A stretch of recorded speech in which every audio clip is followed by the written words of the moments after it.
नमस्कार, बहुत स्वागत है आप सभी का। मैं हूं आपके साथ नैना यादव, लेकर हाजिर हूं हमारा खास शो पूछता है इंडिया।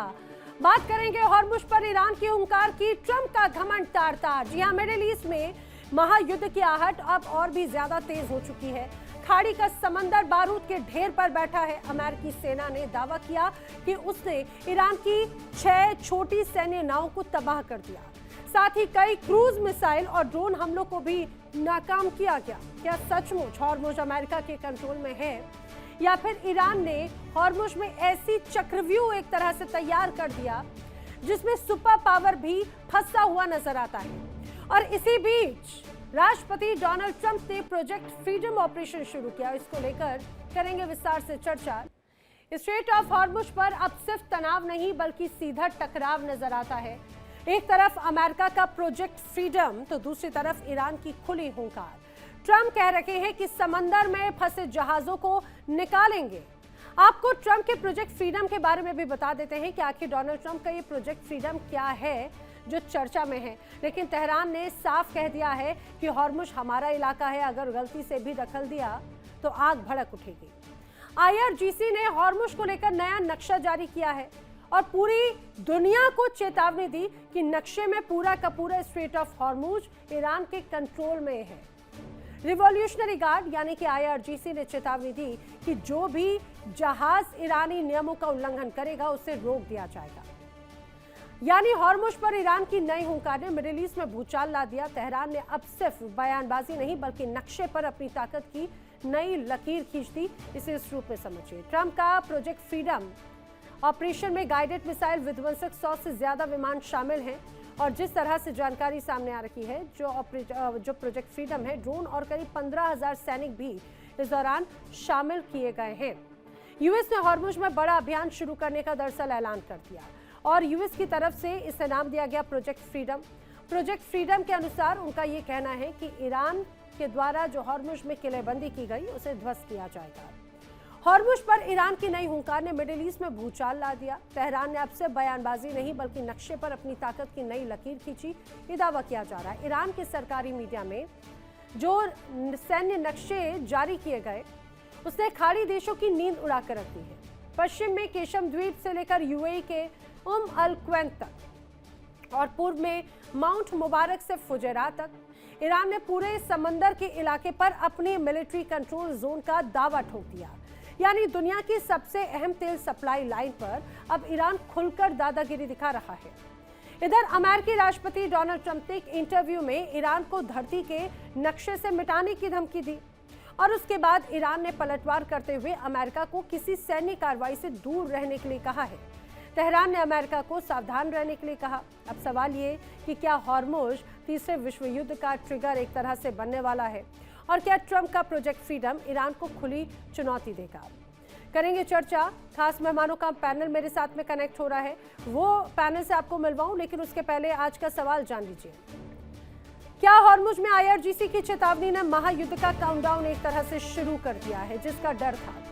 सवाल ये भी, क्या अमेरिका की नाकेबंदी नीति से ईरान अमेरिका समझौते की उम्मीद टूट गई? साथ ही साथ सवाल ये भी, क्या हॉर्मुज़ का टकराव दुनिया को तीसरे विश्व युद्ध की दहलीज पर लेकर जा रहा है? खास मेहमानों का जो पैनल मेरे साथ कनेक्ट हो रहा है, जल्दी से उनसे मिल लीजिए। मेरे साथ रक्षा विशेषज्ञ रिटायर्ड ब्रिगेडियर राजन जामवाल जी कनेक्टेड हैं। रक्षा विशेषज्ञ रिटायर्ड ब्रिगेडियर विनोद दत्ता जी मेरे साथ कनेक्टेड हैं। विदेश मामलों के जानकार संजीव श्रीवास्तव जी भी जल्दी मेरे साथ कनेक्ट होने वाले हैं।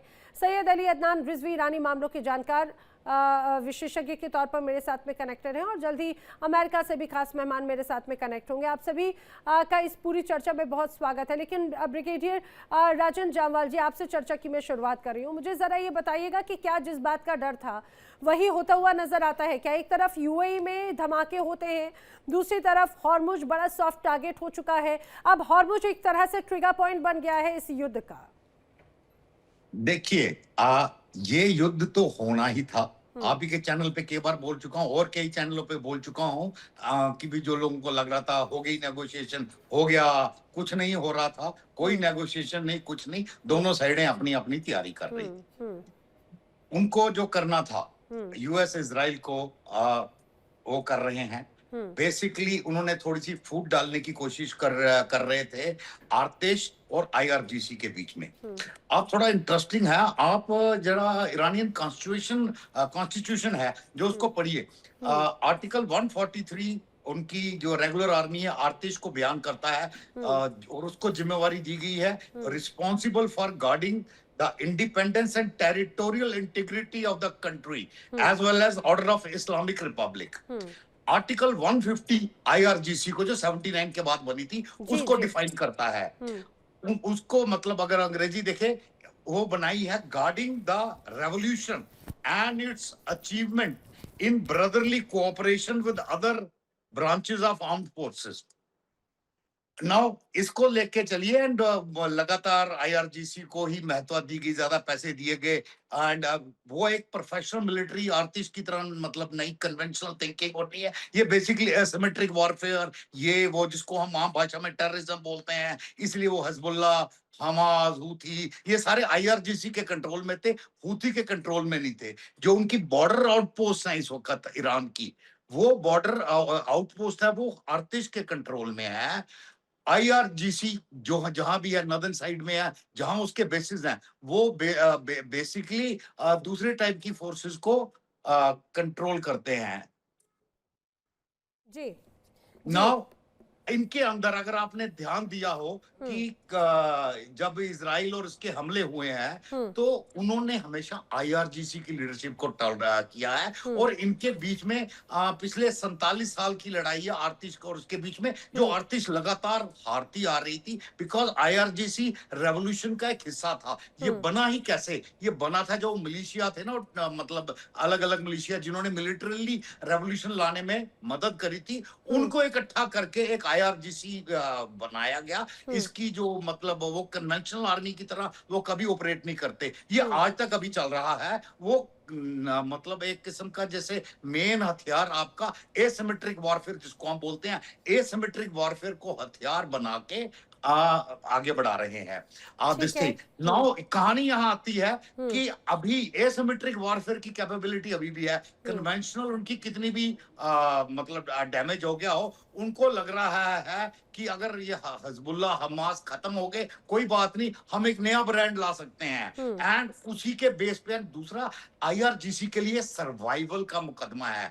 अगर आईआरजीसी नीचे जाते हैं, लोग इनको घसीट के सड़कों पे मारेंगे। आप यकीन मारिए, जिस प्रकार 2-4 महीने पहले एक वीडियो देखे थे ना हमने कि वो जो मतलब मौलवी वगैरह थे जिनकी मतलब पगड़ियां उतारी जा रही थी, वो सारे वीडियोस भी आए थे। इन वर्दियां खींची जाएंगी तो सर्वाइवल का मुकदमा है उनकी और उनकी फैमिली के लिए, तो वो हर हालत में लड़ेंगे। पॉलिटिकल लीडरशिप और आईआरजीसी के बीच में भी एक डिफरेंस आ गया है। और पर अभी तो मुझे लग रहा है जी और अभी तो मुझे लग रहा है ब्रिगेडियर राजन जी, अभी आज ही मैं खबर पढ़ रही थी कि ये सारी चीजों तो ठीक है, वहां के जो धर्म गुरु हैं ईरान के, वो भी बड़े जोरों शोरों से लामबंदी करते हुए नजर आ रहे हैं। आप अपनी बात पूरी कीजिएगा, फिर मैं आगे बढ़ती हूँ। देखिए, तो मैं कह रहा हूं कि भी ये लड़ाई इजराइल और यूएस की खाली नहीं है, इसमें सऊदी अरेबिया, यूएई पूरी तरह से शामिल है पहले दिन से, और ये बात ईरान को भी पता थी, इसीलिए अभी यूएई पे अटैक किया गया है, और इसका जवाब बहुत भयंकर मिलेगा। बहुत भयंकर मतलब देखिए, ये देंगे पूरा इजराइल के इंफ्रास्ट्रक्चर को खत्म करके, और ईरान के इंफ्रास्ट्रक्चर को खत्म करके, और ईरान भी जवाब देगा जब तक आईआरजीसी जिंदा है। अपने दूसरे करके कोई धमाकेदार टेररिस्ट एक्टिविटी हो सकती है, उसी को खत्म करने के लिए, ताकि दुनिया में टेररिज्म का ये तमाशा ही खत्म हो जाए। ये यूएई और सऊदी अरेबिया इकट्ठे आए थे, क्योंकि सर अब तो पूरी दुनिया परेशान हो गई ना, खासतौर से ये जो जंग है ये तो इतनी पुरानी है, उससे तो पूरी दुनिया अब एक तरह से परेशान हो रही है। मैं दोबारा लौटूंगी, लेकिन अब वैसे बता दूं संजीव श्रीवास्तव जी भी कनेक्ट हो चुके हैं, आपका भी बहुत स्वागत है। लेकिन रिजवी साहब, जो यहाँ पे बड़ी बातें आपने सुनी ब्रिगेडियर राजन की तरफ से, आपका क्या मत है और क्या लगता है कि अब जिस तरह से ऑपरेशन फ्रीडम यूएस की तरफ से तैयार किया जा रहा है, यूएई में बड़े हमले हो रहे हैं, तो ये तो बड़ा ट्रिगर पॉइंट है, टर्निंग पॉइंट आ गया है इस पूरे युद्ध का। जी नैना जी, बहुत बहुत शुक्रिया आपका, और आपको और सारे पैनलिस्ट को सलाम अर्ज़ है मेरी तरफ से।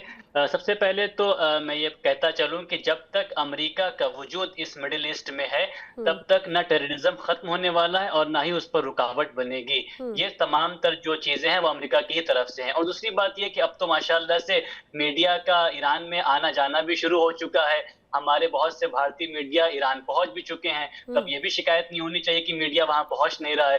तो वहां पर जाए मीडिया, और जो गए हैं वो देख रहे हैं कि हम्म। वहां पर ईरान के अंदर जमीनी हालात कितने ज्यादा, आईआरजीसी हो या हुकूमत हो, हम्म। अवाम कितनी ज्यादा उन लोग के सपोर्ट में खड़ी हुई है। अच्छा, ये जो लेकिन खाम रिजवी साहब ख्याली बात बातें पूरी हैं। कीजिएगा, आप कंटिन्यू रखिएगा। लेकिन आपने कहा कि मिडिल ईस्ट से यूएई जब तक नहीं चली जाती तब तक ये हालात रहेंगे। अब मिडिल ईस्ट के जो कई देश हैं उनको तो डर ही इस बात का है कि भाई ईरान उनके लिए सबसे बड़ी असुरक्षा का एक भाव पैदा करता है, और अमेरिका इसी बलबूते वहां पर टिका हुआ है। भरोसा तो जी जी भरोसा तो कहीं ना कहीं रिजवी साहब ईरान की वजह से खोया गया ना। आपने शायद मेरे अल्फाज पे गौर नहीं किया, अल्फाज बदल दिए मेरे आपने। मैंने ये नहीं कहा कि यूएई यहाँ से चला जाए, मैंने कहा अमेरिका, जो कि हाँ, दस माफ हजार कीजिएगा, किलोमीटर मैं के अमेरिका फासले का पर ही यहाँ। जिक्र करी थी, हो सकता है मैंने शब्द गलत कर दिए। अमेरिका, मिडिल जी ईस्ट जी, से बिल्कुल अमेरिका। बिल्कुल बिल्कुल। जी। हाँ, दूसरी बात ये कि जो आपने कहा कि ईरान पर लोगों का भरोसा नहीं है, लोगों का नहीं, वो जो अमेरिकन पपेट हुकूमत है यहाँ पर मिडिल ईस्ट में, हम्म। उनको डर है। वरना देखिए, आप कतर ईरान के साथ है। हम्म। ओमान ने अभी तक ईरान के खिलाफ हमला करने की कोई भी अथॉरिटी अमेरिका को नहीं दी है। हम्म। अभी हमने देखा कि फॉरेन मिनिस्ट्री जो है वो ओमान गई भी थी। तो वो जो मैं आपसे अर्ज कर रहा था कि अभी बाकायदा जो है हमारी मीडिया ईरान जाने लगी है, देख रही है कि बाकायदा जमीनी हालात कितने ईरान के हक में है। तो हम्म। ईरान पर किसी भी किस्म का दबाव नहीं है। बस एक आखिरी बात कि जो हम्म। इस बात की डिबेट चल रही है कि ईरान ने यूएई पर हमला किया है, हम्म। ईरान ने अमेरिका के वॉरशिप पर हमला किया, और बरबांगे दुहल बड़े बड़े तरीके से आके उसने वीडियो जारी की, बता दी कि हमने हमला किया है। लेकिन यूएई पर हमला का उसने डिनाई किया है। ईरान को डिनाई करने की पड़ी नहीं है। ईरान को अगर हमला करना होगा और ये बताना होगा तो उसके फायदे में है कि भाई ये बताए ईरान दुनिया के सामने कि जो यूएई अमेरिका पर भरोसा करके सोचता है कि हम यहाँ पर महफूज रहेंगे, हम्म। वो अमेरिका यूएई को महफूज नहीं रख पा रहा है। ईरान हम्म। के यानी यूं कहा जाए कि ईरान के फेवर में था ये, लेकिन ईरान ने डिनाई किया है। ईरान को भी जरूरत नहीं है। ईरान सीज फायर को लेकर आगे बढ़ा, उसने साफ कहा कि स्टेट ऑफ फॉरमोज, कि जो रास्ते हमने मुअय्यन किए हैं और यूएई से मिलकर जो यहाँ पर हम लोग रास्ता तय करेंगे, हम्म। उसके मुताबिक अगर कोई उसके खिलाफ चलेगा, वॉरशिप लेके गुजरेगा, हम उस पर हमला करेंगे। जब अमेरिका वॉरशिप लेकर आया, ईरान ने उस पर हमला किया। जो बगैर पूछे गुजर रहे हैं, ईरान उसके ऊपर हमला कर रहा है। तो ये कानून है बस। जी शुक्रिया। अच्छा, ठीक है, ठीक है। लेकिन जिस तरह से, अच्छा, मैं ब्रिगेडियर दत्ता साहब आपसे इस बात को समझना चाह रही हूँ। जैसे कि यहाँ पर रिजवी साहब ने कहा कि भाई अमेरिका बड़ी चुनौती है, अमेरिका बड़ी चुनौती है, ये तो अभी से नहीं, ये तो बरसों बरस से देखा जा रहा है। और मिडिल ईस्ट में अमेरिका की जो बड़ी मौजूदगी है, अपने हथियारों को बेचना, वो ईरान के नाम पर ही तो डर एक तरह से दिखाकर किया गया। और ना सिर्फ डर दिखाया गया, बल्कि ईरान को असुरक्षा के तौर पर कई देशों ने देखा भी। हाँ, बिल्कुल आपने ठीक कहा, क्योंकि अमेरिका पहले नैरेटिव सेट करता है। आप ये देखिए कि करीब 80 देशों में उसके मिलिट्री बेसेस हैं, करीब 700 750 से ज्यादा। और जितने भी युद्ध हुए हैं उसमें अमेरिका या तो प्रत्यक्ष रूप से या अप्रत्यक्ष रूप से उसका हाथ रहा है। बिल्कुल। क्योंकि वो चाहता है कि उसकी जो मिलिट्री जो उसकी एक्सपोर्ट की जो इंडस्ट्रीज हैं वो बदस्तूर चलती रहे। आप ये देखिए, ईरान ने काफी दिनों से मतलब काफी संयम का मतलब अख्तियार किया है। आप ये देखिए, जो भी है, चाहे वो 2025 का युद्ध हो या ये 28 फरवरी वाला युद्ध हो, ये पहल अमेरिका ने की है। और अमेरिका की जो प्रेजेंस है, आपने बिल्कुल ठीक कहा, क्योंकि अमेरिका या तो मतलब जो खाड़ी के देश है उनको ये बताना चाहता है कि साहब ईरान आपका बड़ा तगड़ा दुश्मन है, और कोई अगर शक्ति आपको बचा सकती है तो वो अमेरिका है और केवल अमेरिका है। तो ये जो उसके जो स्टेटमेंट से या जो उसके दावे थे या जो उसके क्लेम्स थे वो सब जमींदोश हो गए। दूसरी चीज ये है कि अमेरिका, देखिए अमेरिका मतलब एक ऐसा देश है जो अब मतलब उसकी इकोनॉमी ढलान पे है, क्योंकि हर चीज का एक वक्त होता है। आप देखिए, एक सदी थी यूरोप की जो ढल गई, एक सदी जो अमेरिका की थी वो ढलने जा रही है। अब जो भी सदी है वो एशिया की होगी, और एशिया में जितनी भी ताकतें हैं वो तारीख लिखेंगी। और इसमें अमेरिका, आप देखिए, चारों तरफ से मतलब जिस तरह के सर्कमस्टांसेस हैं, वो सब अमेरिका के बरखिलाफ जाते हैं। और अमेरिका ये चाह रहा है कि साहब देखिए, जिस तरह से अब ये जो सीज फायर किया है, ये भी अमेरिका की एक मजबूरी थी, क्योंकि उनके कानून के और आइन के हिसाब से अगर 60 दिन के अंदर या तो युद्ध विराम करना पड़ेगा या युद्ध को टर्मिनेट करना पड़ेगा, क्योंकि बगैर सैंक्शन लिए अगर अमेरिका युद्ध में जाता है तो केवल 60 दिन की उसको मोहलत है, और ये युद्ध 60 दिन से ऊपर जा चुका है। तो ये जो ट्रूस है या ये जो युद्ध विराम है, ये ट्रंप साहब की मजबूरी है, क्योंकि उन्हें कोई पैसा वहां से दिया नहीं जाएगा, और बिना पैसों के कोई युद्ध लड़ा नहीं जाता आजकल। दिवाली और ईद पे भी अगर आतिशबाजी होती है तो हजारों रुपए खर्च हो जाते हैं। ये तो प्रॉपर वॉर है। तीसरी चीज ये है कि अगर अब अमेरिका न तो निगल सकता है न उगल सकता है। अब अमेरिका ये चाहता है कि साहब ईरान किसी भी तरह से वार्ताओं के लिए तैयार हो। ईरान ने बिल्कुल साफ किया है कि साहब हम वार्ताओं के लिए तैयार हैं, लेकिन हमारा एजेंडा ये है।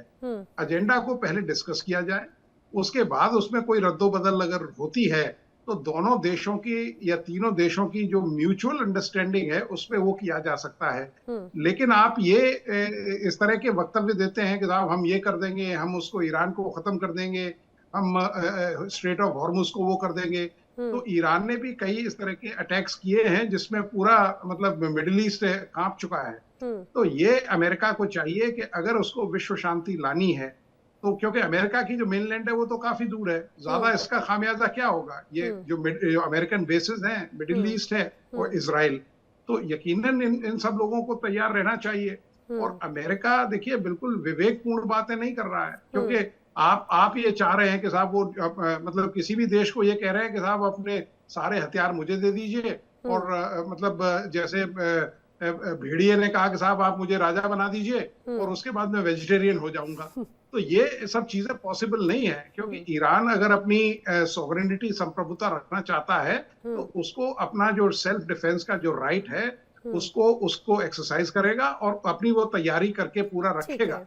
और अमेरिका को इस बात का इल्म है कि उसकी जो साख है वो खाड़ी के देशों में इट इज ड्विंडलिंग, और अब उसे कोई वहां पूछने वाला नहीं है। सऊदी अरेबिया या और भी जो देश हैं, आप देखिए यूएई, ऐसे देशों की तरफ उनका झुकाव होगा जो असलियत में उनको सुरक्षा और एक सिक्योरिटी प्रदान कर सकते। लेकिन सिर्फ यूएई नहीं, सिर्फ अगर मैं ईरान की भी बात करूं तो ईरान भी तो अब स्मार्ट डेमोक्रेसी की तरफ जा रहा है, स्मार्ट डिसीजन मेकिंग की तरफ। संजीव जी क्या नजर आता है? क्योंकि पिछले कुछ वक्त से नैरेटिव वॉर भी बहुत मायने रखती है। अब देखिए जैसे कि आईआरजीसी की तरफ से जो नया नक्शा पेश किया गया, वो एक तरह से नैरेटिव पेश करने का और अपने आप को तटस्थ शो करने का ही एक तरीका है। भले ही अंदर खाने कितने ही लड़ भिड़ क्यों ना रहे हो, लेकिन दुनिया के सामने दिखा रहे कि भाई all is well, all is well, all is well. चाहे बात आईआरजीसी या वहां की जो तमाम नेता नगरी के लोग हैं उनके बीच में तलखी है, लेकिन वो बड़ी पिक्चर पेश करते हैं कि सब बिल्कुल ठीक है। देखिए नैना जी, मुझे तो ये जो ईरान की जो एक आईआरजीसी लेड जो इस्लामिक रिजीम होती जा रही है, उसमें कहीं से स्मार्टनेस तो दूर दूर तक नजर नहीं आती। अच्छा। इसमें सिर्फ ये दिखाई देता है कि वो एक आत्मघाती मोड में है, और वो उनके अंदर ये है कि हमको बदला लेना है, एक जुनून है, मर जाएंगे खप जाएंगे लेकिन झुकेंगे नहीं। और जो 28 फरवरी और उसके पहले की जो सोच थी और उसके बाद की सोच में तो और ज्यादा मैं हार्डलाइन पोजीशंस देख रहा हूँ।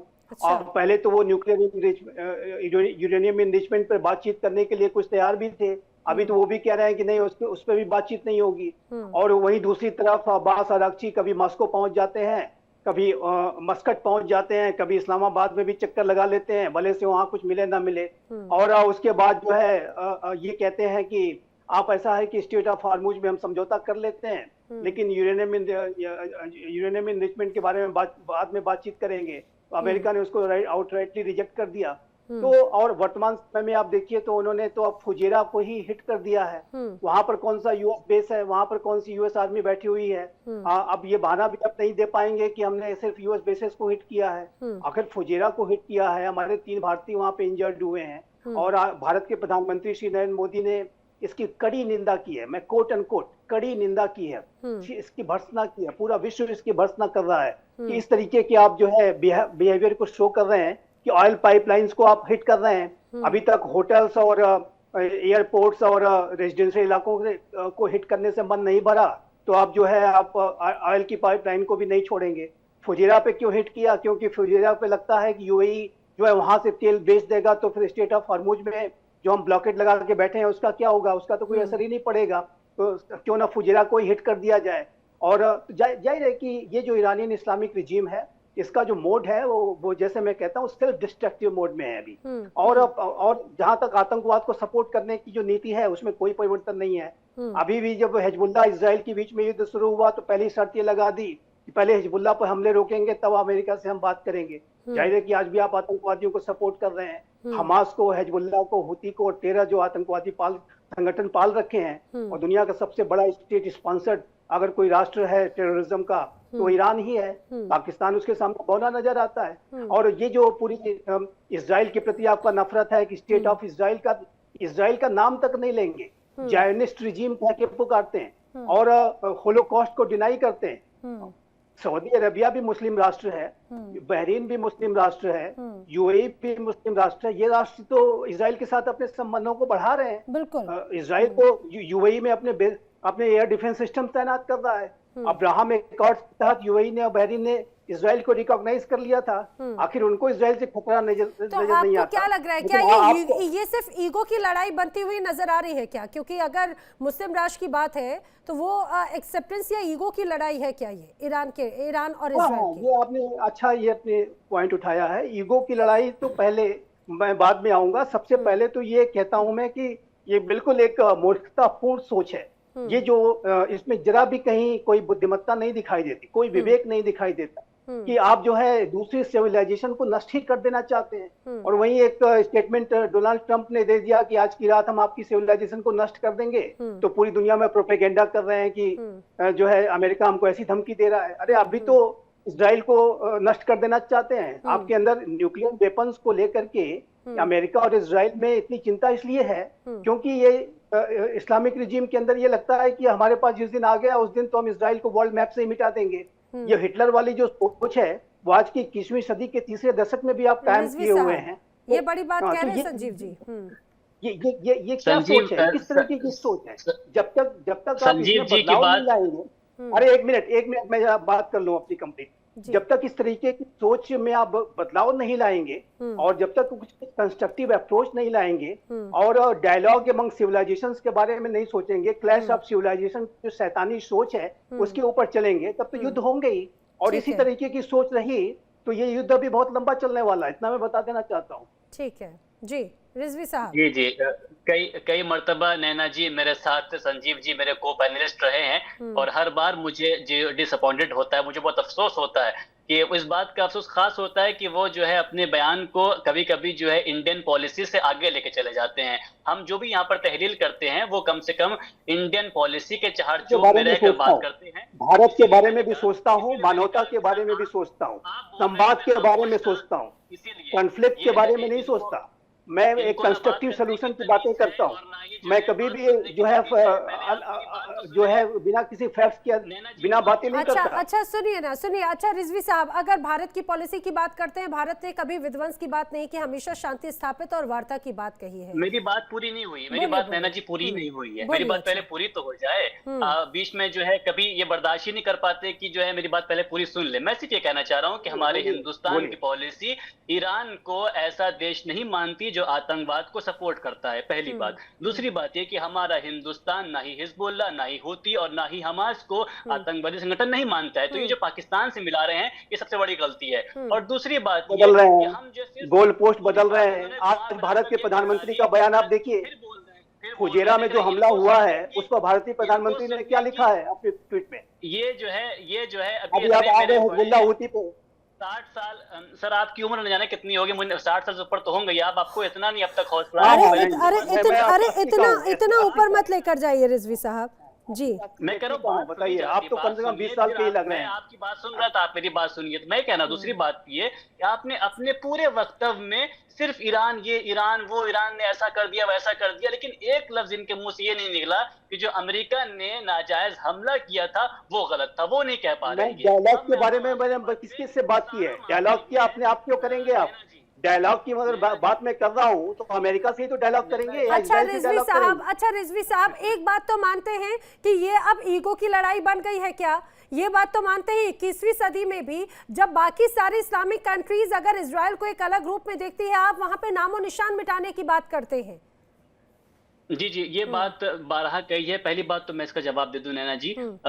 सबसे पहले तो कहूंगा कि जब एक तरफा बात इंसान कह रहा होता है तो उसको सुनना चाहिए। ये मैं कहना चाहूंगा संजीव जी से। मैं उनकी बात सुन रहा था, खामोश था, लिहाजा वो भी खामोश रहे। जो आप कह रही हैं ईगो की लड़ाई, बात ईगो की नहीं नैना जी। बात यह है कि आप देखें कि अमेरिका चाहता क्या है। बारहा ट्रम्प पहले के प्रेसिडेंट्स ने ये बात नहीं कही थी। अमेरिका के ट्रम्प ने आके ये बेवकूफी कर बता दिया कि उसका असल हदफ क्या है। असल हदफ ट्रम्प का अनकंडीशनल सरेंडर है ईरान से। ना मामला तेल का है, ना मामला जमीन का है, ना मामला स्टेट ऑफ हॉर्मुज का। वो चाहते हैं कि पूरा पूरा ईरान निवाले में प्लेट में सजाकर ईरान जो है अमेरिका के हवाले कर दे, और ये नहीं होने वाला है। जब तक ये शर्त रहेगी, जब तक ये मिजाज रहेगा, ईरान जो खड़ा रहेगा। आखिरी बात मैं कह दूं कि इस वक्त इसीलिए ईरान ने पहले ये बात कही थी, मैंने कहा था आपके शो पर कि ईरान जो है सीज फायर के लिए नहीं, एंड ऑफ द वॉर के लिए लड़ रहा है। और उसके लिए ईरान ने स्टेट ऑफ हॉर्मुज को अमेरिका के ट्रम्प के लिए गले की ऐसी हड्डी बना दी है कि जब तक उस दलदल में जितना वो हाथ पैर मारेगा उतना फंसता चला जाएगा। लिहाजा दो वहाँ पे सिर्फ अमेरिका के जहाज थोड़ी ना अटके हुए, स्टेट ऑफ हॉर्मुज पे सिर्फ अमेरिकी जहाज तो नहीं थे। नहीं है जी, इजराइल को अपना वजूद बनाए रखने का हक है या नहीं है, सवाल का जवाब दे दीजिए। जहाज है वो गुजर रहे हैं वहां से, जो इजराइल को अपने वजूद बनाए रखने का हक है या नहीं है, इतना जवाब दीजिए आप मेरे को। जाने कितने जहाज आ चुके हैं। अच्छा ठीक है, ठीक है। अच्छा रिजवी साहब, बस इजराइल वाली बात का जवाब दे दीजिए 10 सेकंड्स में, फिर मैं राजन जी से का रुख करेंगे। बस शुक्रिया नैना जी, आपने जो है वो मैं जहन से निकल गया था। ईरान ने जब ये कहा कि इसराइल के मामले में ईरान का ये मानना है कि इसराइल के जो नाजायज कब्जा वहां पर किए बैठे हैं, चाहे वो इसराइल में रहने वाले चाहे वो यहूदी हो, चाहे वो मुसलमान हो, आपने नाजायज कब्जे का तो जिक्र नहीं किया। हमेशा से ईरान की तरफ से तो भाई उसके नामो निशान सभ्यता खत्म करने की बात हमेशा होती रही। राजन जी, देखिए, ये जो रिजवी जी बोल रहे हैं कि भारत की 7 अक्टूबर को जब हमास ने हमला किया था, भारत का क्या रुख था? भारत ने तालियां बजाई या भारत ने बोला ये इंसानियत की हद से नीचे गिरने वाली बात है? तो मतलब ये मत बोलिए कि वो जो बोल रहे हैं वो भारत के मतलब पॉलिसी के खिलाफ है। भारत बड़ा क्लियर रहा है, हर किस्म का टेररिज्म, हर किस्म का उग्रवाद के भारत खिलाफ है। एंड भारत ने कभी मतलब उसके बारे में नहीं किया, तो वो होगी बात खत्म।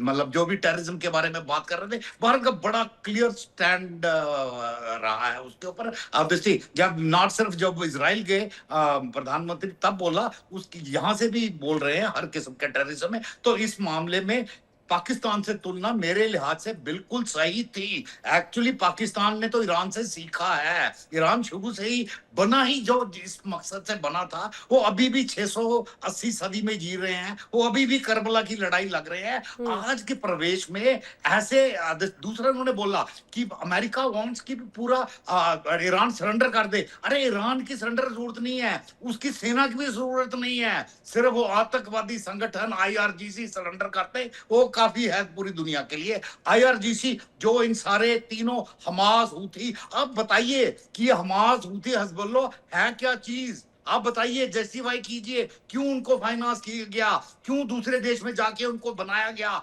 कोई जस्टिफिकेशन दीजिए ना, तो तब पता लगेगा कि वो आतंकवादी है नहीं है।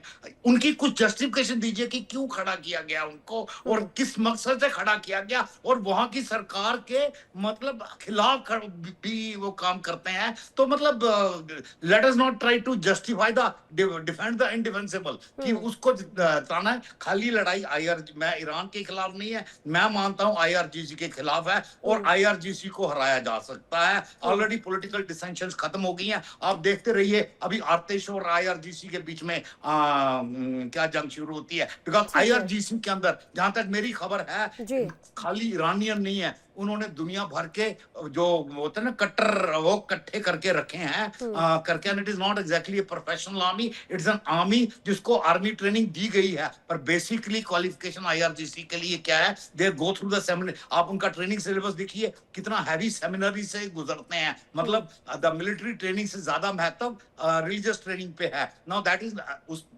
प्रोफेशनल आर्मी उस तरह काम नहीं करती हैं। एंड मैंने कॉन्स्टिट्यूशन भी पढ़ के सुना दिया आपको कि उनकी डेफिनेशन क्या है, उनको बनाने का मकसद क्या है, to guard the revolution, not guard Iran, to guard the revolution. फर्क है दोनों में, इन दोनों का फर्क आप अगर समझ गए होंगे तो आप बेहतर जवाब दे पाएंगे। तो मेरे सवाल बड़े पॉइंटेड है। जी जी जी।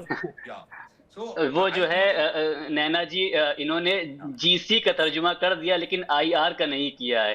ये IRGC है, GC नहीं है, इस्लामिक रेवोल्यूशन गार्ड करके है। तो कहाँ की वो खाम ख्याली बातें जो है बस कि वो इख्तलाफ है ऐसा। मैं फिर से कह रहा हूँ कि अब लोग जाने लगे हैं, देखने लगे हैं, जमीन पे उतरने लगे हैं, मीडिया पहुंचने लगी है। पहले क्यों नहीं उतरे, पहले क्यों नहीं उतरे? अब इसका मतलब पहले रोक रहे थे कोई, अभी भी कोई नहीं उतरा है। मेरे को तो दिख नहीं रहा। रिजवी साहब देखिए, राजन जी का सवाल तो बड़ा जायज है कि इतना लंबा वक्त कोई ईरान जो देश है वो अभी हाल ही में तो बना हुआ देश नहीं, इतने लंबे वक्त से वहां पर क्यों इस तरह की तमाम पाबंदियां थी, क्यों वहां पर लोग जाने से घबराते थे? जी जी बिल्कुल पाबंदियां नहीं थी। आपको लगता है हमेशा लोग गए हैं? कब नहीं गए हैं, हमेशा लोग गए हैं, हमेशा लोग वहां से रिपोर्टिंग हुई है। मैं वहां 10 साल से रह रहा हूं, हमेशा लोगों का आना जाना रहा है। बस कहना ये, देखिए नैना जी, बात के लिए साफ सीधी ये है कि इस वक्त जो पूरे मिडिल ईस्ट में 10,000 किलोमीटर के फासले पर आकर ट्रंप ने, अमेरिका ने पिछले 47 साल से जो अपना पूरा बेसिस बनाकर ईरान को दबोचने की कोशिश की थी, उसका जो है पतन खत्म हो चुका। बड़ी अच्छी बात विनोद दत्ता साहब ने कही थी कि इस वक्त जो है अब जो वर्ल्ड ऑर्डर आएगा वो एशिया का है। इसे हमें समझने की जरूरत है और अमेरिका यहां से जाएगा। ठीक है। अच्छा दत्ता साहब, क्या एशिया का वक्त है, इसी वजह से अब यूरोप से मोहभंग हुआ डोनाल्ड ट्रंप का, एशिया की तरफ फोकस करते हुए नजर आते हैं, और इन सारी चीजों के बीच में ईरान एकमात्र जरिया भर था, क्या इसे इस रूप में देखा जाए? हाँ बिल्कुल, इसमें कोई शक नहीं कि जो अगली सदी है वो एशिया की सदी है। और आप ये देखिए, एशिया में दो जो महान शक्तियां हैं वो है चीन और भारत। और आप ये देखिए कि किस तरह से भारत स्लोली और सर्टेनली रीजनल पावर तो है ही, एक सुपर पावर का भी सपना संजोए बैठा है। लेकिन भारत एक ऐसी सुपर पावर बनेगा जिसके जिसके कोई इस तरह के एम्बिशन नहीं होंगे जैसे ट्रम्प साहब ने अपने मतलब टेंटिकल सब जगह फैला रखे हैं। भारत ये चाहता है, देखिए भारत ही एक ऐसा देश है जो हर प्रार्थना के बाद या हर प्रेयर के बाद ये कहता है साहब विश्व का कल्याण हो। आप देखिए किसी भी समुदाय में हमारे यहाँ हर जगह बच्चे को यही सिखाया जाता है, क्योंकि हमारे यहाँ वसुधैव कुटुंबकम, अभी आप देखिए ये जो टैगलाइन है वो हर भारतीय को पता है। तो भारत ये चाहेगा कि साहब एक ऐसा पीसफुल वर्ल्ड ऑर्डर हो जो सुख, समृद्धि और मतलब डेवलपमेंट की तरफ आगे बढ़े। लेकिन अमेरिका जिस तरह से, देखिए वो एक तो अमेरिका की जो पॉलिसीज हैं वो कतई वो पॉलिसी नहीं है जो ट्रम्प साहब कहते हैं। अमेरिका की पॉलिसीज वो नहीं है जो ट्रम्प साहब ने जिस तरह से, अब आप देखिए टैरिफ का उन्होंने ऐसा टायराइड फैला रखा है पूरे विश्व में। अगर आप वो जैसे बच्चे नहीं कहते कि आज आपकी और हमारी कट्टी हो गई तो आज से ये होगा, या जो क्रिकेट खेलते हैं गली में कि आज मैं बल्ला नहीं दूंगा खेलने के लिए। आप यूरोप आपका इतना बड़ा अलाई रहा है इतने वर्षों से, और आज अगर किसी भी प्रोजेक्ट में, चाहे वो प्रोजेक्ट फ्रीडम हो, चाहे वो और स्ट्रेट ऑफ हॉर्मुज को खोलने की बात हो, अगर यूरोपियन यूनियन या और यूरोपीय देश आपका साथ नहीं दे रहे तो इसमें इतनी ट्रम्प को मतलब इतना गुस्सा आने की क्या बात है? क्योंकि हर देश का अपनी एक सोच हो सकती है, हर देश का एक अपना इथोस होता है। लेकिन ट्रम्प साहब ये चाहते हैं कि भाई या तो मतलब कहते हैं ना आइदर माई वे और हाईवे। तो इस तरह की जो डेस्पोटिक थिंकिंग है उसको खत्म करना पड़ेगा। लेकिन माई वे और हाईवे तो चल भी नहीं पा रहा डोनाल्ड ट्रम्प का भी। आपको ऐसा लग रहा है कि वो चल पा रहा है क्या? क्योंकि कोशिश तो उन्होंने बहुत की। नहीं बिल्कुल, यू आर राइट कि नहीं चल पा रहा है, तभी तो। लेकिन आप देखिए इसका खामियाजा किन देशों को सबसे ज्यादा पड़ने वाला है। चाइना उसमें से एक है, भारत उसमें से एक है। क्योंकि देखिए भारत की जो सरकार है उसकी नीतियां और देखिए रिजर्व्स जो भी हैं उसकी एक क्षमता होती है, और उसको इतने दिनों से अगर हम एनर्जी क्राइसिस फेस कर रहे हैं, we are one of the largest countries population wise और एक बड़ी कंज्यूमर बेस्ड इकोनॉमी है हम, तो भारत भी कब तक इस चीज को झेलता रहेगा? बिल्कुल। वही बात चीन की रही। चीन का जो सबसे ज्यादा जो एनर्जी इंपोर्ट होता है वो ईरान से होता है। आपने वहां भी उसको कर दिया। और अगर चीन और रशिया और भारत इस तरफ एक साथ हो जाते हैं आरआईसी में, क्योंकि वो मतलब युद्ध की तरफ नहीं बढ़ेंगे, लेकिन वो ऐसे कदम ले सकते हैं जिसमें अमेरिका को मतलब 2 कदम पीछे लेना पड़ेगा कि भाई आप पूरे वर्ल्ड को एक एनर्जी क्राइसिस में नहीं धकेल सकते।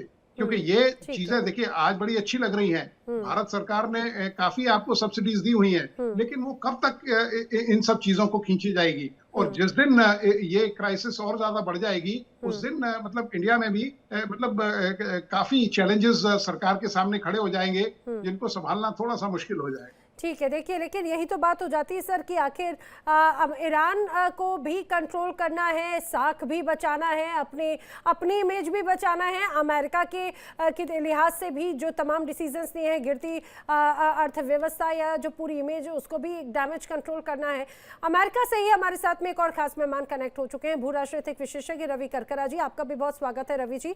ये यूएई के साथ में जो एक बड़ी तस्वीर नजर आई, ईरान कह रहा है भाई फॉल्स अटैक कर रहा है अमेरिका, या अमेरिका की टैक्टिस ही है। आईआरजीसी अब अपना एक नया स्मार्ट कंट्रोल तैयार कर रहा है समंदर के इलाके में।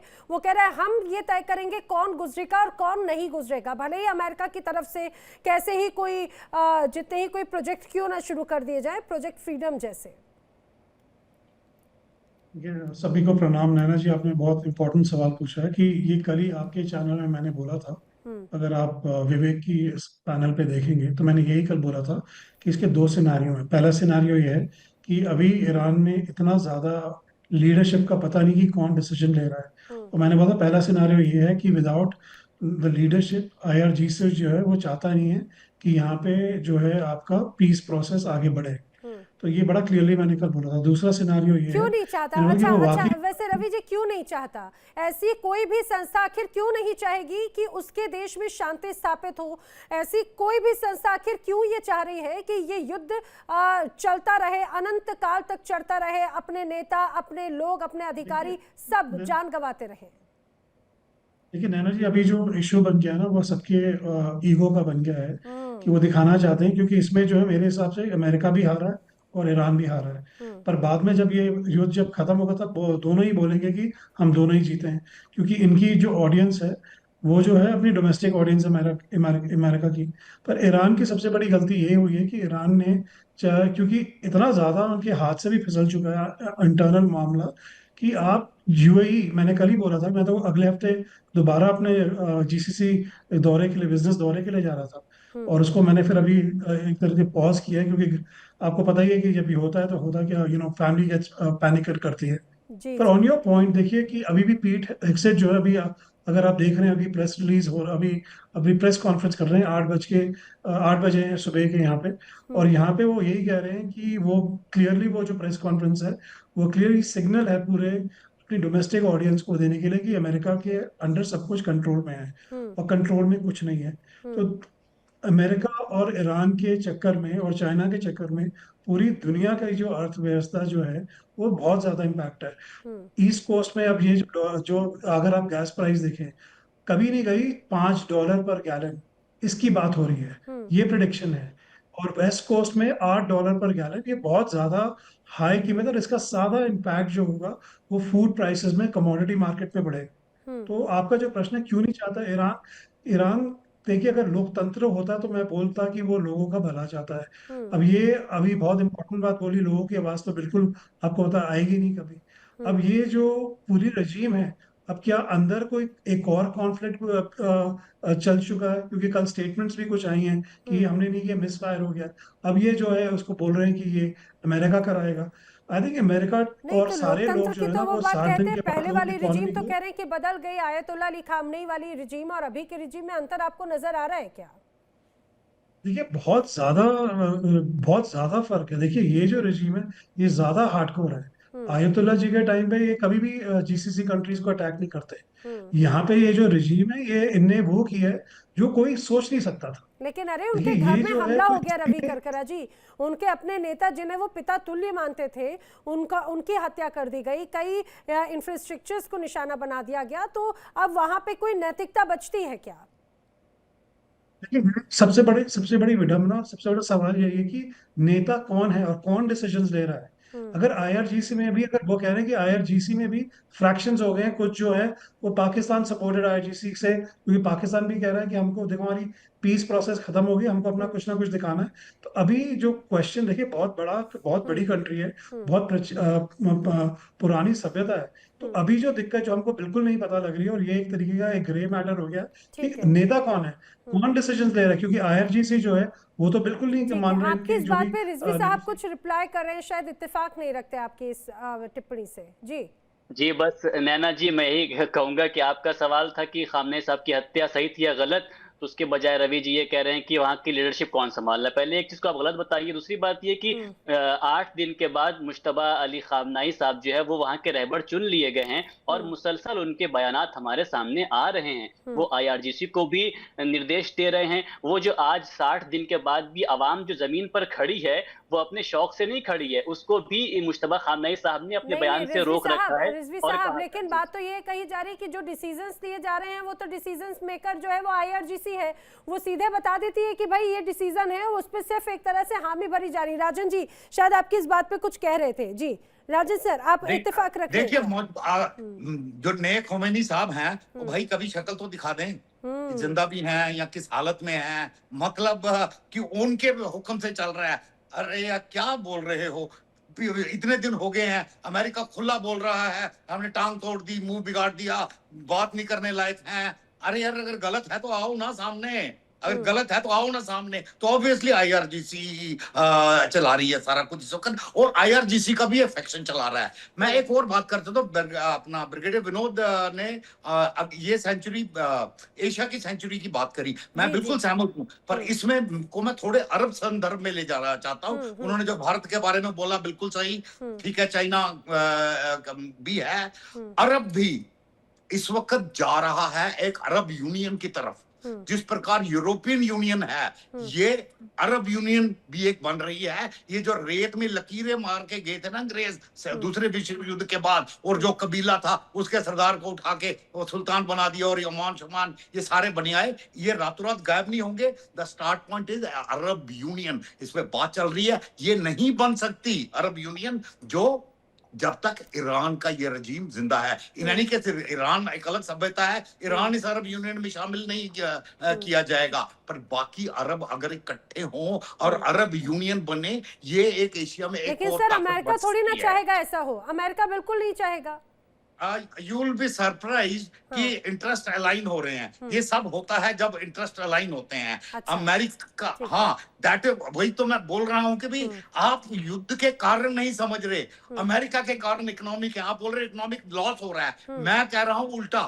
अच्छा, इस युद्ध को बैंकरोल यूएई और सऊदी अरेबिया कर रहे हैं, अमेरिका का नुकसान हो रहा है, पर वो उसके लिए अफोर्डेबल नुकसान है, वो उसके लिए अफोर्डेबल नुकसान है। बैंक रोलिंग वहां से हो रही है, अमेरिका अपनी इकोनॉमी बचा रहा है ऑलरेडी। आप ये अमेरिका से बोल रहे हैं, तो मतलब अगर मैं उनकी जो ऑयल कंपनीज के शेयर में छोड़ो, वी कम टू कि उनकी जो सबसे बड़ी प्रॉब्लम है वो युद्ध से थोड़ी संभल सकती है, वो है $33 ट्रिलियन का डेट। अब मतलब एक पूरी कहानी सुनानी पड़ेगी कि वो कैसे डेट भी से कनेक्टेड है। हाँ, और डेट भी से कनेक्टेड है बिल्कुल। और राजन सर, अभी तो एक स्टोरी भी हमने अभी 2 दिन पहले चलाई थी कि पूरा अमेरिका तो डेथ में जा रहा है, लेकिन जो ट्रम्प फैमिली है वो सबसे ज्यादा उभर रहा है। वेल, संजीव जी कुछ कह रहे थे आप ही की इस बात पे। जी संजीव जी। देखिए मैं ब्रिगेडियर जामवाल सर से बिल्कुल सहमत हूँ, और ये मैं मानता हूँ कि जो वेस्ट एशिया में एक नया ऑर्डर डेवलप हो रहा है, और वो जो ऑर्डर है वो पिछले जो एक ऑर्डर से कहीं ज्यादा अच्छा होगा, कहीं ज्यादा बेहतर होगा। और वहां पर जो ईरान की जो इस्लामिक रिजीम जो डिसरप्शंस पैदा करती थी, वो डिसरप्शंस भी अब काफी कम होंगे, क्योंकि ये जो इस्लामिक रिजीम है वो लगातार कमजोर हुई है, और अभी भी अगर उन्होंने अपने रुख में बदलाव नहीं किया तो उसका पूरा तरीके से पतन भी हो सकता है। ऐसी संभावनाओं से इनकार नहीं कर सकते, क्योंकि ये जो अभी आप देखिए तो 28 फरवरी और उसके बाद से जिस तरीके से इस्लामिक रिजीम की जो कैपेबिलिटीज हैं वो डिग्रेड हुई हैं, थाउजेंड्स ऑफ टारगेट्स अमेरिका ने और इजराइल के हिट किए हैं। भले से इंटरनेट ब्लैकआउट कर लें, भले से ही उसकी इंफॉर्मेशन को बाहर ना आने दें, अभी भी पर्दा डाल करके रखें, लेकिन ये इसमें कोई दो राय नहीं है कि इस्लामिक रिजीम काफी कमजोर हुई है और उनको बैकग्राउंड में डीप अंडरग्राउंड फैसिलिटीज में जाकर के ऑपरेट करने पर मजबूर होना पड़ा है। पहले से ही वहां पे लोगों के अंदर बहुत विद्रोह की स्थिति है। ये जो युद्ध शुरू हुआ था उसके पहले थाउजेंड्स एंड थाउजेंड्स ऑफ लोग सड़कों पर आकर के वहां पर जो आर्थिक दुश्वारियां थी उसके खिलाफ अपनी सरकार के विरुद्ध प्रदर्शन कर रहे थे, और ये इस्लामिक रिजीम उनको भी हैंगिंग करने की तैयारी में थी और हर तरीके की उनके ऊपर ब्रुटैलिटी वो पहले से ही करते रहे हैं। महिलाओं का आंदोलन आप देख ही रहे थे कितना लंबा चला, और महसा अमीनी की हत्या के बाद किस तरीके से वहां हालात और बिगड़े थे। और ऐसे में अब ये इस्लामिक रिजीम यदि पूरी तरह से पर्दा डाल के ये कहे कि हम लड़ेंगे, और अभी भी इतना सब कुछ होने के बावजूद बिल्कुल सही है, मस्तबा खामनेई का चेहरा आज तक हमने नहीं देखा है। अगर वो सारे डिसीजन ले रहे हैं तो फिर वो सामने आए और बताएं, पब्लिक प्रेस कॉन्फ्रेंस करें, लेकिन वो आवाज तक उनकी नहीं सुनाई देती। रिजवी साहब नहीं, एक मिनट कंप्लीट कर लूं। ऐसे में ये जो पूरी सिचुएशन है वो इस्लामिक रिजीम के लिए कहीं से भी अच्छी अनुकूल नहीं दिखाई देती, लेकिन उसमें आज भी बुद्धिमत्ता नहीं दिखाई दे रही। आज भी वो उसी तरीके के लड़ने मारने, खत्म हो जाने, खप जाने इत्यादि की बात कर रहे हैं। अगर बुद्धिमत्ता अभी भी थोड़ी बची हुई है तो नेगोशिएटिंग टेबल पर आ जाइए, स्टेट ऑफ इजराइल के प्रति अपने रुख में बदलाव लाइए और आतंकवाद को त्यागिए, और न्यूक्लियर वेपन्स को जो एक्वायर करने का ये इंटेंशन कि जिस दिन हम आ गया उस दिन हम इजराइल को मिटा देंगे, इस तरीके की अगर खतरनाक सोच रखेंगे तो फिर आप अंत में वही बनेंगे जो कि इराक में कुछ कोशिश की जा रही इस तरीके की जो रिजीम थी वो आतंकवादी संगठन इत्यादि बन के ही रह जाएंगे, और ये रिजीम तो कम से कम वहां पर नहीं टिकी रह पाएगी। इसीलिए शायद कंट्रोल करने की बात है। रिजवी साहब बड़े मुस्कुरा रहे थे इस बात को लेकर। रिजवी जी बात पूरी कीजिए। बस मैं ये कहूंगा कि जो है नैना जी, हलवा कहने से मुंह मीठा नहीं हो जाता है, उसे खाना पड़ता है। जो बातें उन्होंने कही है सब सिर्फ जहनी बातें, इसमें रियलिटी कुछ भी नहीं है। अगर तो आप सिर्फ कड़वी चीजें ही बना रहे हैं और हलवे की बात कर रहे हैं। अभी भी आपकी जबान में वो हलवा वाली मिठान नहीं दिखाई देती। अभी भी आप सिर्फ मरने मारने की बात कर रहे हैं, वो जो है सिर्फ मिर्ची ही दिखाई दे रही है। संजीव जी आप पैनल डिस्कशन में मत आया करिए, आपको सुनने की जो है ताकत कौन होते हैं? Who are you to decide? Who are you to decide? अगर नहीं आना है तो आप बताइए। अगर नहीं आना है तो आपको सुनना ही नहीं है, आप नाराजगी नहीं, ऐसे नहीं। इस तरीके की बातें मत कीजिएगा, इस तरीके की बातें आप मेरे से नहीं अरे रिजवी साहब जी देखिए, आपत्ति जताई जा सकती है। ये कैसे तय करेंगे कि कौन डिबेट में आएगा कौन नहीं? बात की पूरी कीजिएगा दत्ता साहब, और फिर मुझे रवि जी का रुख करना है। जी बोलिए। बस मुझे प्रॉब्लम ये है कि मैं बोलता हूँ, मेरी बात पूरी होने से पहले वो बोल देते हैं, जबकि मैं सुनता हूँ उनकी बात। तो बस मैं ये कह रहा था नैना जी कि अगर जो है जिस इस्लामिक हुकूमत की वो बात कर रहे हैं, जिसको सो कॉल्ड रजीम कह देते हैं ये लोग, अगर ये कमजोर हुई होती ना तो 60 दिन हो गए, 40 दिन की जंग गुजर गई और 20-25 दिन का सीज फायर गुजर गया। अभी तक अमेरिका बगैर ईरान के अथॉरिटी के एक नौ भी स्टेट ऑफ हॉर्मुज से नहीं निकलवा पाया है। तो हम किस कमजोरी की बात करें ना? 40 दिन की जंग वो जो है रिजवी साहब किस जगह पर हैं? दरअसल पूरी लड़ाई ही इसी बात को लेकर हो रही है, पूरी लड़ाई। अच्छा ब्रिगेडियर दत्ता जी, अभी भी रिजवी साहब को लग रहा है कि अमेरिका वहां पर एक भी अपना जहाज नहीं निकल पाया, और फिर फ्रीडम प्रोजेक्ट क्या है? अगर इसका कोई खौफ नहीं होता तो फिर क्यों IRGC को अपनी नई स्मार्ट कंट्रोल गाइडलाइंस को पेश करने की जरूरत पड़ती? देखिए, अमेरिका का ये कहना कि स्ट्रेट ऑफ हॉर्मुज अगर ब्लॉक है तो उसके मतलब दो पहलू हैं। पहला तो ये है कि पूरा विश्व इस एनर्जी क्राइसिस से जूझ रहा है। दूसरा, अमेरिका और कई देश जो है वो अमेरिका को इसके लिए ब्लेम कर रहे हैं। रही बात ईरान की, हाँ, ईरान ने पहले भी कई जो फ्रेंडली उसके फॉरेन कंट्रीज थे उनके जो जहाज़ों को एक सेफ पैसेज दिया था, लेकिन अमेरिका ने जब से ये नेवल ब्लॉकेट किया है उसके बाद ईरान ने भी एक सख्त रुख अपनाया है। तो यहाँ ये जो चीजें हैं, क्योंकि देखिए अमेरिका हर चीज में मतलब वो जैसे कहते हैं कि साहब वेस्टर्न हेमिस्फीयर तो मेरा है ही और बाकी जो rest of the world is also my domain. तो ये सब चीजें नहीं चलेंगी। आप ये देखिए, अगर अमेरिका को इतनी चिंता है एनर्जी क्राइसिस की, तो देखिए ईरान कोई बहुत बड़ी ताकत तो है नहीं उसके आगे। तो वो ऑपरेशन जो फ्रीडम है उसके तहत वो सारे शिप्स को एस्कॉर्ट करे और वहां से उनको शिप्स को निकाले। लेकिन अमेरिका जानता है कि ये जो ऑपरेशन होगा ये काफी कैजुअलिटी इंटेंसिव होगा, चाहे वो मतलब आदमियों की कैजुअलिटीज हों या जो आपके जो वेसल्स हैं या शिप्स हैं। लेकिन हाँ, अमेरिका को चाहिए, अगर आप इतने बड़े चौधरी बन रहे हैं तो आप करिए एस्कॉर्ट्स। आपके पास 350 वेसल्स की नेवी है। ईरान की नेवी क्या थी, कुछ नहीं, उसके पास मुश्किल से 100 वेसल्स थे जिसमें से काफी नष्ट हो चुके हैं। तो उनको चाहिए कि साहब इस तरह की एस्कॉर्ट कोई सर्विसेज मतलब एस्कॉर्ट मतलब प्रोवाइड करें, जिससे जो शिप्स हैं उनको सेफ पैसेज मिले और पूरी दुनिया की जो एनर्जी क्राइसिस है उससे निजात मिले। बिल्कुल बिल्कुल। रवि जी इसी बात को लेकर अमेरिका तो इतनी बड़ी सुपर पावर है, बड़ा लंबा खींचता जा रहा है। अभी कुछ बात कह रहे थे ब्रिगेडियर दत्ता की बात पे रिएक्शन। मैं बस ये बोलना चाहूंगा कि अभी पीट हेग्सेट की जो भी प्रेस कॉन्फ्रेंस हो रही है तो वहां पे भी उनने अभी जो है रुख थोड़ा चेंज किया है।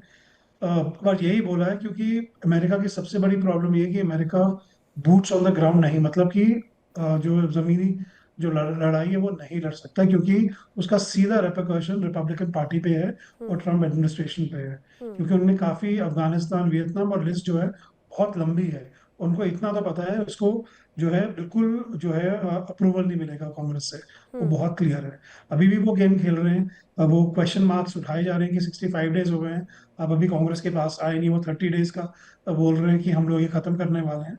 पर मेरे को जो एक चीज बोलनी थी बहुत इंपॉर्टेंट है कि 28 फरवरी के बाद दो चीजें जो दुनिया में हुई हैं वो बहुत इंपॉर्टेंट है।